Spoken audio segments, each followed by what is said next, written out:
Hi, today's video is on the power of the strategic pivot and how to successfully execute one.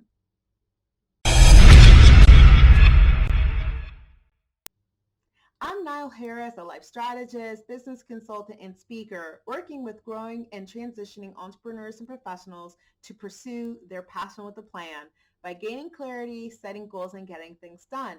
Now, before we get started with today's topic, strategic pivot and how to successfully execute one, I'd love it if you would subscribe to my YouTube channel and turn on the alerts so you know when I post new content. And join me online at I'm Nile Harris on Instagram, Facebook, and Twitter, and Nile Harris on LinkedIn so that we can stay connected and continue to engage in conversations. Now, today's topic, strategic pivots on the pathways to success and how to successfully execute one, is one that is really important right now given the time of coronavirus and this pandemic of having to stay inside. A lot of businesses are having to pivot. And it's not just talking about how do you deliver your product differently or new ways since people are at home, but maybe it's also about changing the business model or changing what it is that you expect it to deliver. So let's first start with what is a pivot or what is a strategic pivot? And one of my favorite examples of a strategic pivot that worked really well, it's a very clear example, it's a good example, and it's a popular one that a lot of people know about, Netflix. Now, in the book, That Will Never Work by co-founder Mark Randolph, uh, they describe where Netflix was in some dire straits when they decided to embark on a strategic pivot. So a strategic pivot is basically a change in direction or modification in the original business model or plan that results in some big outcomes. So a small shift that resulted in big outcomes. So what was Netflix's small shift? So in this book, they describe how when Netflix realized that their original model wasn't working, they sought out Blockbuster as a potential partner. Now, for those of you who don't know or maybe don't remember, Netflix started off with sending DVDs in the mail. So users signed up for Netflix and they would go in and create a list. I think it was something like 10 of the movies that you wanted to see. Could have been more. And they would ship you a DVD. You keep it for as long as you wanted. I believe. Maybe I think if you kept it over 60 days, you had to pay for it, but whatever. You watched it, you send it back. You might get the difference of subscription levels where you could have one, two, or three checked out. So when you returned one, they would send you your next DVD on the list. They did have some online content, but really their big bet was on mailing DVDs. Now, at some point, this wasn't going really well, and so they approached Blockbuster with a potential partnership. Blockbuster, being the brick and mortar, would promote their at-home content, would promote Netflix's content, and Netflix would promote Blockbuster's content, and they would form this partnership. Now, as it was described in the book, they got laughed out of the room. And this being laughed out of the room caused them to be so motivated, shall we say, uh, that they decided to embark upon a strategic pivot. They realized that their original idea of sending DVDs through the mail probably wasn't the best one or the right one, but they did recognize a trend. And that trend was for online streaming. Now, they had everything that they needed to solve the problem. They already had an online platform. They just weren't using it to the extent that they are today. And they also were collecting customer preferences and information. So that was the beginning of creating this sort of algorithm, if you will, to recommend movies or shows that people might want to watch. They had not yet embarked on creating and producing their own content, but that did soon follow. So their strategic pivot was to switch from mailing DVDs to really pushing this online streaming content and online experience. Now, what happened was, now Blockbuster could have done the same thing, but they didn't. What made Netflix able to execute this pivot is a few things that I want to talk about. How do you know when you're ready to pivot, and what are some of the things that you can do? Now, just because you execute a pivot well doesn't mean that you're going to reach Netflix level of success, but you will be able to, if done correctly, really hone in and refine your original business model or offering or service or customer experience to reach the market or change the market that you're really after. So if you think about it, Netflix didn't just disrupt the blockbusters of the world, it disrupted a few different industries. So yes, it did disrupt the brick and mortar DVD rental place. You go in, you get your movie. It also disrupted manufacturing of DVD and Blu-ray players because now people could stream their content. They didn't necessarily need to have a DVD player anymore. They needed it for movies that weren't on Netflix, but also Netflix gave rise to services like Amazon Prime and Vudu that were allowing these movies that were released on DVD, on the physical DVD, they were allowing them to be rented online. So it sort of paved the way for that. And the third industry that it disrupted was the actual manufacturing of DVDs and Blu-rays. Now that people were streaming them more, they didn't need to manufacture the physical DVDs to put in stores like Best Buy or Target anymore for people to buy, because not only could people rent these videos online, they could also purchase and now own the videos to stream online as they please. So when do you know that you are ready to execute and engage in a strategic pivot? First of all, you rely on data-driven decisions, not decision-driven data. Let me say that again. You have this data that you are using to drive your decisions. You have done a very good job of looking at metrics, your KPIs, reviewing those on a regular basis, getting feedback that allows you to kind of shift and move and thinking about this data. So when Netflix looked at their data, it wasn't exactly where they hoped it would be. They weren't getting the revenues that they thought would be there because they really thought, wow, people don't want to have to go out to Blockbuster. People are going to love to just come home from work, kick off their shoes, open up a bottle of wine or whatever it is that they want to drink, their dinner, and the movie that they want to watch is just right there in the mail waiting for them. That wasn't the case. Data revealed that that wasn't the case. They did not rely on decision-driven data, which is taking the data and trying to make it say what you want it to say so that you can continue to force your original agenda or your original business model. So you want to rely on data-driven decisions, not decision-driven data.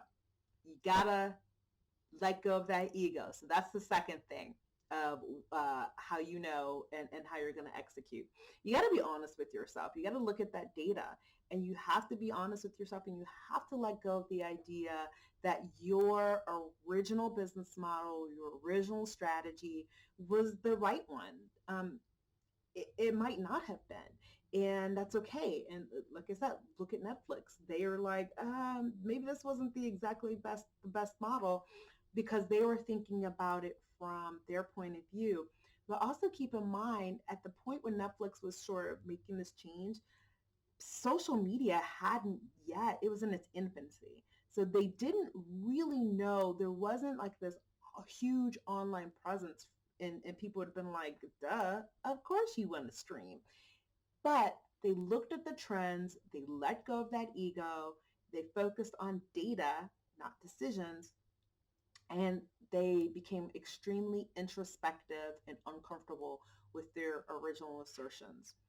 Third, you believe that you can meet or change market demand. Now, I talked about the three industries that Netflix disrupted after it changed its pivot. So you need to have a belief that you have what you need or that you can acquire what you need to fill the gap to meet customer needs or the market needs or change the market. Netflix changed the market in terms of how it delivered what customers wanted. Customers wanted to be able to, customers did want to be in their homes and be able to consume movies and be able to consume television shows and be able to consume all this without having to go out to the store in the rain, in the snow, and have to deal with all that. They did want that.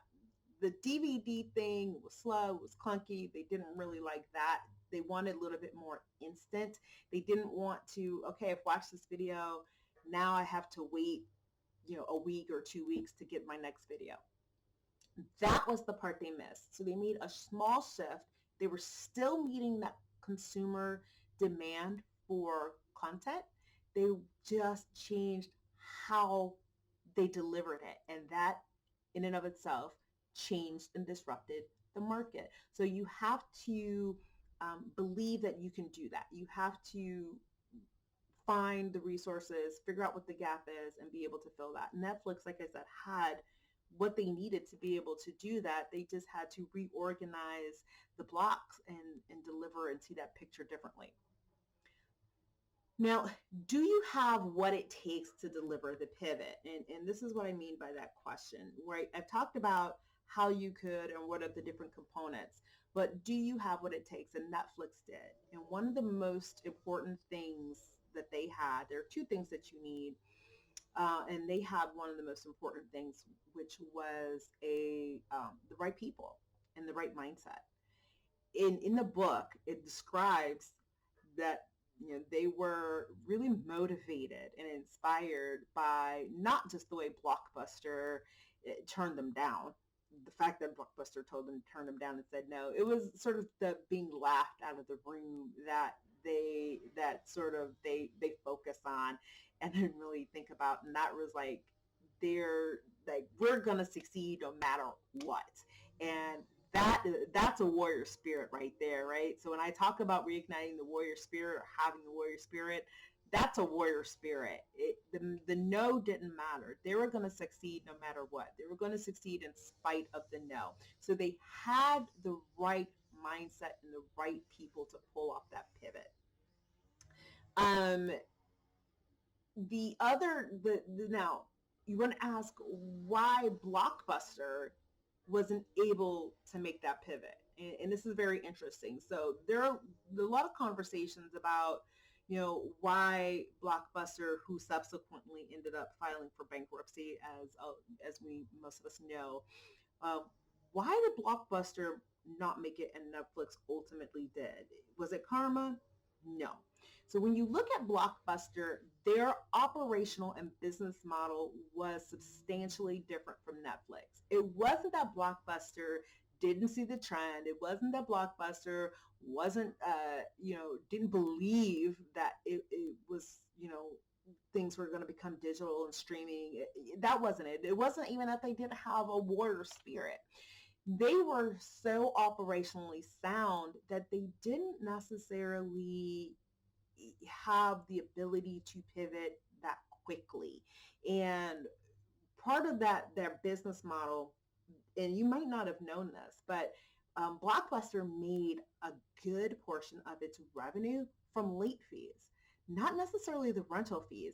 But when those late fees, I don't know if you remember, but those late fees started to pile up quickly. And then after a certain point, then you just have to purchase the movie from them. That was a big part of their revenue model. So when they decided that, hey, if we want to transition or switch or pivot away from that, that is going to cost a great deal of money. That's money that we need as a company to be able to put that into creating a streaming platform. The other part of it was they had a lot of overhead. Netflix was purely online. They had some offices and some employees, but Blockbuster had brick and mortar locations all over the country. They had a lot of overhead, and to switch from that to a purely online platform was not going to be as easy as it was for Netflix. But the other part of reason why Blockbuster didn't quite make that transformation is because they didn't necessarily have listening in that feedback loop, which I've talked about in other videos. They didn't have that feedback loop to read what was happening in terms of like, we need to make this change and this is when this change needs to happen. They were so operationally strong. They were so strong in their business model that ideas weren't necessarily floating up to the top in how to execute it. So again, it wasn't that they didn't see that trend. It wasn't that they even didn't try to participate in it. They may have come to it too late to get to affect a pivot. And so why should you pivot? And why is it important to pivot, and why is it important to think about a pivot? And you don't, in the pivot, I think sometimes people believe it is an indication of failure, or it's an indication of, oh, that's not what we meant to do, or that it was wrong. And it may have been wrong, but people might sometimes read the pivot in the wrong way. And there's a Startup Genome did a report, and the Startup Genome, if you've never been to this website, is absolutely wonderful. There's all sorts of data on startups there. And so if you're a startup, or you're just getting started, or you're an entrepreneur or solopreneur, go to that site. It's an amazing site that has all sorts of information. But they did a report and they looked at different startups, and they found that startups that pivoted once or twice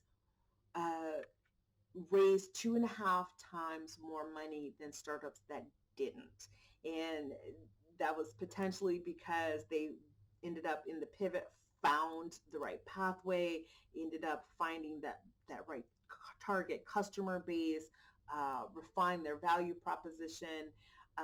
They were 3.6 times more likely to have better user growth, and 52% less likely to scale prematurely. So startups that pivoted a couple of times actually performed better than those who didn't pivot at all or pivoted more than 2 times. So I talked about Netflix being a pivot. Twitter started off, I believe, as it was supposed to be a podcast platform, and it ended up being Twitter. Groupon, I believe, was supposed to start off or it started off as a way to mobilize people together around causes, and ended up issuing coupons. So even though the strategy might change, the business model might change, the value proposition might change, the pivot, the product or the service might change a little bit. Typically the why does not change. Netflix's why didn't change. They wanted to deliver a convenient customer experience when it came to entertainment. That didn't change, but how they delivered it changed. Twitter didn't actually change. Twitter in this podcast, wanted to be able to have conversations and put ideas and information out in the world and bring people together around conversations and discussions. They just now ended up, instead of doing it as a podcast, they do it as tweets. So don't be afraid of a pivot. If it happens, and those who pivot will actually experience more success. So, but you do need these things in place. You need the right people. You need the right mindset. You need to rely on data-driven decisions, not decision-driven data. And that I feel like is the key one. Because people will look at data and they will make it say or interpret it however they want to interpret it. It's really important that you just remove your ego from it, remove the emotion from it, and look at it and really think about, is this the right way to do it? Sometimes folks, launch a product and they didn't really test it, and maybe this is an opportunity to go test that, get some voice of customer. But if you believe that you can reach demand or change the market, you're ready, and you're going to be able to execute a successful pivot. If you have a really strong why and a really strong basis, you might be exactly on track with that why, that mission, and that vision. Just how you are going to get there has changed a little bit, and that's perfectly okay. And in fact, it's actually an indication of potential success. So that is it. That is, how to do a successful strategic pivot and the power of a pivot on the pathway to success. So please subscribe to my YouTube channel, turn on the alerts. Join me on Facebook, Instagram, and Twitter at I am Nile Harris, and let's connect on LinkedIn at Nile Harris.